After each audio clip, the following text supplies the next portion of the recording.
and today we're going to be looking at the surgeon's knot. And the surgeon's knot is a fantastic knot for beginners fishing. So let's take a closer look at the surgeon's knot. And this is a great knot to teach your children to tie because it's a very practical knot and it's relatively easy to learn as well. And the great thing about this knot, as you can see, is that it allows you to join different types of line together. So whether that's braid to nylon or braid to fluorocarbon or fluorocarbon to monofilament nylon, or two different types of nylon. So it might be a thicker nylon and a thinner nylon and you want to join those together. This is a very versatile knot and it's relatively easy to learn. So the first thing we're going to do is have our two pieces of line overlap.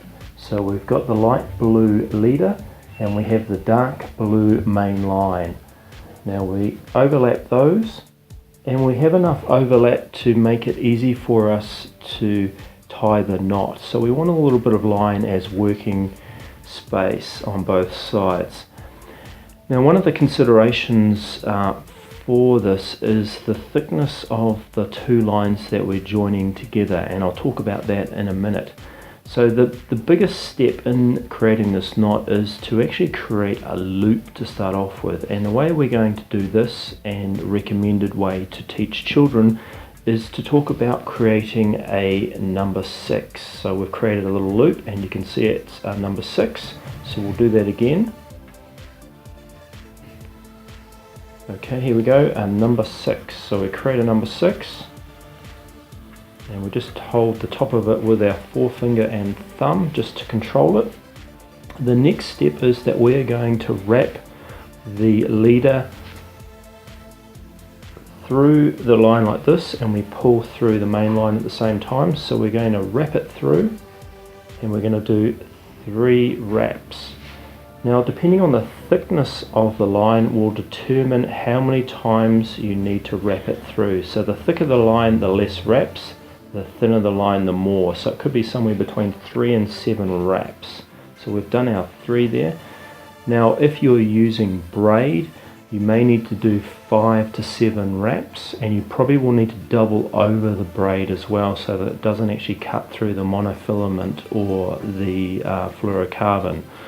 And also it depends on how thin the line is. So if it's very thin nylon, you might need to do up to 7 wraps just to give it traction. So we're holding both ends of the knot here and we're just going to cinch it up. Now the other thing to think about too, and it's very important, is if you're doing this with nylon or fluorocarbon, you need to wet the knot before you pull it tight, and that's very important because the friction of pulling this knot tight will actually melt the line otherwise and obviously create a lot of weaknesses. So it's very important that you actually wet the knot before you cinch it tight. So now we're just going to pull the knot tight.